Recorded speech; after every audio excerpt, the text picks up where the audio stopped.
Get up in the morning slaving for bread, sir, so that every mouth can be fed. Oh, me Israelites, get up in the morning slaving for bread, sir, so that every mouth can be fed. Gus Van Sant had earned acclaim as an independent filmmaker. His films typically dealt with themes of marginalised subcultures, in particular homosexuality. Van Sant is also considered one of the most prominent auteurs of the new queer cinema movement. Now, his early films were mainly set in the Pacific Northwest. He made his feature-length cinematic directorial debut with Mala Noche from 1985. His second feature, the one we're going to look at in this edition of Let's Talk Criterion, Drugstore Cowboy in 1989, was highly acclaimed and earned him screenwriting awards from the Los Angeles Film Critics Association, the New York Film Critics Circle, and the award for Best Director given to him by the National Society of Film Critics. His next film was My Own Private Idaho from 1991. This similarly was praised, and he broke really big in mainstream cinema following that, with his films To Die For from 1995 in the Criterion Collection, and in 1997 his most successful film to date at that point. That's Good Will Hunting, with Matt Damon, Ben Affleck and Robin Williams. But we're travelling back into the late 80s with his film Drugstore Cowboy. This is a 1989 American crime drama. Now, at the time the film was made, the source novel was written by James Fogle, but it hadn't actually been published. That was published in 1990, a few years after James Fogle had been released from prison. Fogle, like the characters in the film, was a long-time drug user and dealer. Bob Hughes, Matt Dillon, is part of a nomadic quartet of junkies in 1971. His wife Diane, Kelly Lynch, his best friend Rick, James LaGroche, and Rick's girlfriend, Nadine, Heather Graham, fill out the ranks. Together they rob pharmacies across the Pacific Northwest to maintain their high. After one successful outing in Portland and Oregon, Bob realises they have a whole bottle of Dialudid, a powerful opioid. They must keep a stern eye on their stash as the local police and David, the lowlife across the street, wait for them to slip up. Now, such a lifestyle can't be maintained forever though, and soon enough reality crashes down hard on them, sending Bob on a journey to get clean. But that means abandoning this found family that has been both a blessing and a curse. Now, we can see the seeds of My Own Private Idaho being sown here through Van Sant's technique and incredible ability to bring performances out of his actors. And also, this is hands down Matt Dillon's strongest film performance. Now, there's something about Mary, of course, a very successful comedy role for him, but he was genuinely funny in that. Drugstore Cowboy, however, tops that because it's Dillon, and it's Dillon is a former heartthrob. By this time in the 1980s, he's transitioning even more into complex roles. Parts in pictures like The Outsiders, for instance, and Rumblefish. They were good, but this is a whole other level. Drugstore Cowboy is a tense balancing act, finding the happy medium between the brutal nature of addiction and telling a story about human beings. It would have been very easy, for the director to veer into sensationalist exploitation and just producing scenes of extreme gore and body horror, like Requiem for a Dream, for instance. But here, Gus Van Sant centres his film on Bob's humanity instead, constantly reminding us addiction is only one part of a person's life, not the totality of it. And while the drugs are ever present in the film, there are moments of warmth between him and his friends. They love each other, but there's just the massive, horrible thing in the middle, creating dysfunction.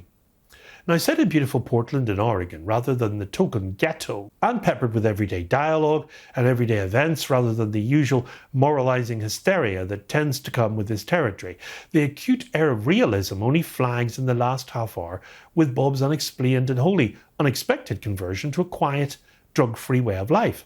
And while his attempt to kick this habit is never portrayed as simple, not an act of willpower, it's actually hard to avoid a suspicion that this Damascus-like turnaround is a late attempt by Gus Van Sant and company to balance the overwhelming impression built up so far, namely that taking drugs can be a whole lot of fun if you happen to like that sort of thing. Now, keeping themselves high takes planning, of course, and when they leave Portland to go cross-roading, Bob has small stashes waiting at different stops along the way, and always has contingencies to avoid arrest. But here, Van Sant spends plenty of time hanging out with the guys and getting a feel for their quirks, their habits, and their morphine dreams. Dillon plays a beautiful romanticised character, and of course he would turn again to Keanu Reeves and River Phoenix in My Own Private Idaho. But Bob's focus on drugs is so myopic that he's constantly turning schemes over in his head. He isn't always aware of life around the fix. In one of the film's best scenes, Bob tells a story of why they can't have a dog, or even mention a dog. Now, I'm not going to give that particular scene away because it would spoil the plot somewhat. Now, when Drugstore Cowboy was released 30 years ago, it was mere months after a film, Sex, Lies and Videotape, had changed the landscape for independent film. That was directed by Steven Soderbergh. And in fact, it brought some sense of order to what was then a disparate patchwork of small-time distributors and modest urban art houses. Now, Drugstore Cowboy was put out by Avenue Pictures. Yet a movement was taking shape nonetheless around certain soon-to-be brand name auteurs, names like John Sayles, Joel and Ethan Coen, Spike Lee, Jim Jarmusch, and others, who were all in the early stages of their careers. Now, for his part, Gus Van Sant had won some attention for his self-financed debut feature, a rather brief feature in black and white, filmed on $20,000 budget, Malinoche. Now, this showed a sensitivity to the hard lives and doomed romanticism of young adults living on the margins. Very similar in a theme to Drugstore Cowboy, and the end of the road awaits these characters with absolute certainty. Now, when Bob narrates the events in Drugstore Cowboy that brought him to the back of an ambulance, Gus Van Sant here decides to take the scenic route. There's a point where tragedy strikes and shakes Bob from his adult stupor, but even that isn't overemphasised as the big turning point that leads him back towards rehabilitation. The case given for Drugstore Cowboy as the best film about drug addiction is made through many subtle pieces of evidence, each accumulating into a pointillist slice of life that feels absolutely true to these characters and indeed to the mindsets and realities of others like them. At rehab, for instance, Bob confesses simply, "I'm a junkie. I like drugs. I like the whole lifestyle, but it just didn't pay off." He's not alone here. Tom Waits was Gus Van Sant's first choice to play the lead, but the finance company wouldn't support him if he had cast him in the film. And another film doing the rounds at the time as well was, of course, Hector Babenco's Kiss of the Spider Woman. Now, that particular production company had financed that film as well, and they wanted a lead in Drugstore Cowboy who could win an Oscar for them. Now, the music in the film is a mixed score by Elliot Goldenthal and various contemporary artists, including the music we opened this Let's Talk Criterion with. That's The Israelites by Desmond Dekker in the Aces, and Bobby Goldsborough with Little Things. Now, the film comes to the collection as a crisp 4K digital restoration, which refreshes the film with a natural, cleaner grain texture. Now, there's no HDR or Dolby Vision present here, and that does limit its potential on some displays, but we can still see a depth and clarity and an improvement over previous iterations. The film's supervised and approved by Gus Van Sant and his director of photography, Robert Yeoman. The soundtrack is an English LPCM 2.0 track, and that's remastered from a 35mm magnetic source, and it's nice and clear on dialogue and strong on music. As usual, we have a 2-disc package with the 4K on one disc and the Blu-ray containing the film and the following special features. Audio commentary featuring Van Sant and actor Matt Dillon. The Making of Drugstore Cowboy, featuring interviews with Van Sant and members of the cast and crew.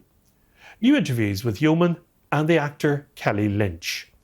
We've got deleted scenes from the film, a trailer, and on the fold-out pamphlet an essay by author and screenwriter John Raymond, and the cover art for Drugstore Cowboy is by F. Ron Miller, a regular contributor to Criterion. The film has a running time of 102 minutes and comes in a 1:85:1 aspect ratio and releases on Tuesday the 18th of February on 4K UHD and Blu-ray.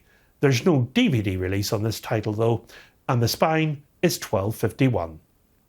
Coming next to the collection, our first Janus Contemporary of 2025, Catherine Breillat's latest foray into the outer limits of desire, Last Summer, starring Leah Drucker and Samuel Kirscher. And also some news, I'm planning a special Let's Talk Criterion on the life and the work of French comic Jacques Tati. So that'll be coming later this year as part of a new feature we'll be introducing called Freeze Frame. So until next time, from me, as always, it's goodbye, and above all, good Criterion viewing.